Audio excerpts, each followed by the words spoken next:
AGL West Kai is a ridiculous unit. She is such a good support type unit for the Realm of Gods team that I have absolutely no reservations about going ahead and rainbowing her. The ability that she has to give Realm of Gods units extra chances to crit is absolutely incredible. So went ahead and rainbowed her out. Now let's try like a full rainbow with AGL Western Supreme Kai, Realm of Gods team, and see how powerful it can be.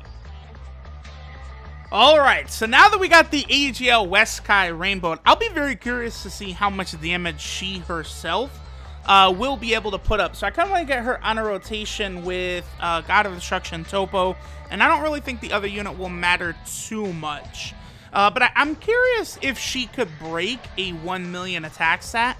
I think she probably could with God Topo on rotation, because she does greatly raise her attack on Super, which should help her out a lot. She does do Supreme damage, which again, you know, is fine, because she doesn't even have an Awakening. Like, that's the thing. This West Supreme Kai, she is so damn good, and she doesn't even awaken yet. Like, whenever she finally gets her Awakening, which really, it could be a long time away. You know, many units are getting Awakenings after having been out for, you know, 2 or longer years. But whenever it does finally happen, like, she should get a massive, massive power buff. So I'll keep the Transforming Goku right here for now. Now, I've said this before, but I do think the Realm of Gods team is the best place for the Transforming Goku, because he does start out as a prepare for battle unit, and then as he further transforms, eventually he becomes an Over in a Flash, and then Over in a Flash and Shocking Speed. Now, Realm of Gods team, he will be absolutely A-okay on, because, of course, the leader is Ultra Instinct Goku. He does have both Over in a Flash and prepare for battle. So the Transforming Goku, he completely works fine here. Plus, you have a lot of other, you know, very strong units who are capable. Let's see, yeah, we'll just do an attack with West Kai right there. We'll also be able to see how well she can defend. But you have a lot of good, like, prepare for battle and Over in a Flash units. So this really is probably the best place for that Goku to sort of thrive. So let's see what West Kai can do. Okay, 600,000.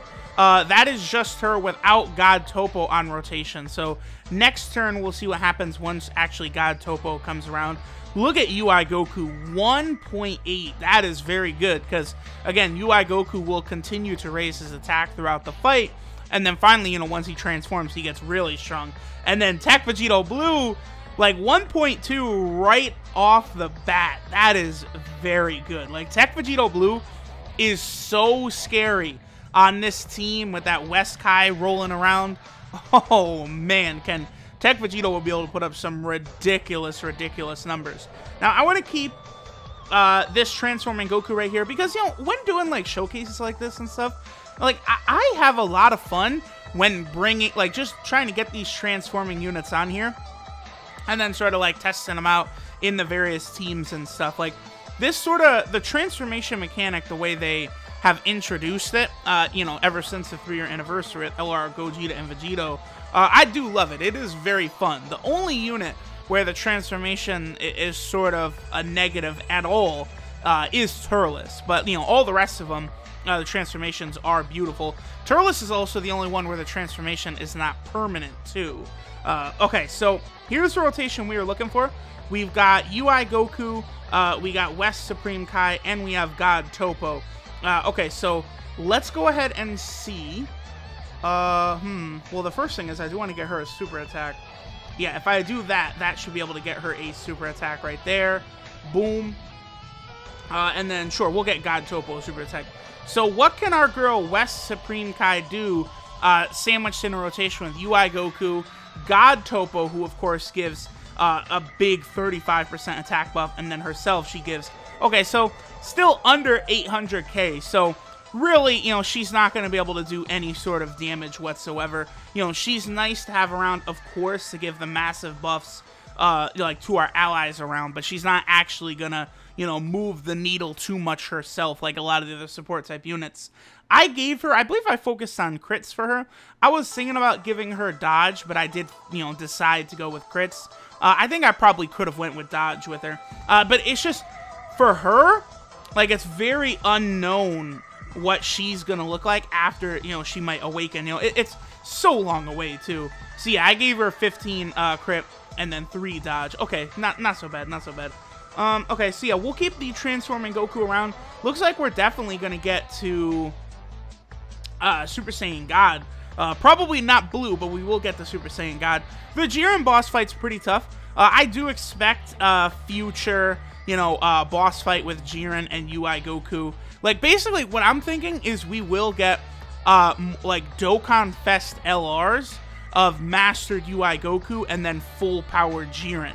That would be, like, a very good, very smart dual Dokkan Fest, I think. And I think it's something that we could see. Do I need to? No. I was wondering if I needed to use an item, but now we're going to be good. No transformation by Blue Vegeta, by the way. That's pretty rare. Usually he does transform. For our girl, we'll just do this, and that'll open up some blue orbs for God Goku in the next turn. Now, Supreme Kai, the area where she will give a ridiculous buff to is like Blue Vegeta and Tech Vegito Blue. The reason specifically those two units are going to get a massive, like, out-of-here buff is because they attack multiple times. You know, West Supreme Kai gives an extra 7% chance to crit for, you know, for units. So, you know, Blue Vegeta, Tech Vegito Blue, that extra 7% chance to crit per attack could become a very massive big deal. So, like, you know, we could see, you know, Tech Vegito Blue crit super, crit super, crit super. And, you know, one of those crits was given to Vegito Blue by Western Supreme Kai. Like, that is something I think we could see, which is going to be really cool. All right, so this is going to be a pretty good rotation. We'll have Mastered Ui Goku, and then we have the AGL God Goku together. Oh, and they got God Topo. Yeah! There we go. Uh-oh, wait a minute. Wait a minute. That's right. Mastered Ui Goku. He gets an attack buff on this event, huh? Oh, yeah, he does. Oh, this is so... Wait. Yeah, we gotta let Mastered UI do this. I do like to let that Blue Goku get super attacks whenever possible, but what kind of damage will Mastered UI Goku put out right here against Jiren? I'd love to see this. Attack stat at 2.4, very good, by the way. Okay, so how much damage are you going to put on our boy Jiren? I had to use an item so we could see Ui Goku do this. Again, Jiren, as a boss fight, is pretty tough. Jiren is no slouch whatsoever. So to see those kind of damage numbers, that is very impressive. And then, of course, another reason why I really think we're going to get another Jiren Dokkan event, like, you know, maybe they just an add-on to this stage, is, of course, the way this ends with Jiren kind of being, you know, seems like he's saying, like, yeah, we're not done yet, fucker. And then, like, Ui Goku's event is the same thing, where Ui Goku, you know, it finishes up, and he's kind of like, yeah, we're not done. So, actually, now that I think about it, a Mastered Ultra Instinct Goku boss fight, could that go from Mastered UI, and then the last phase, we would fight LR Goku and Frieza and Physical Android 17 together? Like, as the last phase of a Mastered UI Goku boss fight? We probably could, huh? That would be absolutely epic. Yo. Alright, so we'll finish up. I did just do a video on AGL West Kai, so I'm going to go through her stuff really, really quick here. But I do like to put these at the end of the video, especially, you know, since this is a JP-only unit. Maybe a global player doesn't have all the info memorized. So this is Defender of the Sanctuary, West Supreme Kai. Her leader skill is Realm of Gods category Key 2 and 80% the stats, which is good because there needed to be more Realm of Gods leaders. Her super attack is the Divine Light Bullet, which greatly raises attack for 1 turn and does supreme damage. Her passive skill is Godly War, which is Realm of Gods category allies 40% to attack and defense, and she gives an extra 7% chance to crit to all allies on that rotation, which is very powerful. And her links are Courage, The Innocence, Shocking Speed, Battlefield Diva, Godly Power, and Supreme Power. Her 12 key multiplier is 130%. That's probably the worst part about her card. That's definitely why, you know, it would be very hard to get her to a 1 million attack set right there. And then she has 3 categories. The Realm of Gods team is pretty much where you have to use her to really have her shine. She is also, of course, on the Buu Saga, which is not a great place for her. And then the Potara team, where, like, let's say I'm going to do a video on a 100%, like, SCR Rose, which I am doing soon anyway. I probably would toss her onto that team just to see what, you know, Rose's max output damage is. She could be effective on that Potara team with some of those Realm of Gods units on there, such as Vegito Blue, you know, SCR Rose, LR Goku Black. All of those units would get a massive buff by her. So that'll do it. You know, I did end up going back in on the Buu banner. You know, I ended up pulling enough copies to rainbow the Western Supreme Kai, so here we are. I didn't think I was gonna rainbow her and Buu. I didn't rainbow Hercule, but I'll rainbow him someday. So thanks for watching, guys, and I'll catch y'all next time.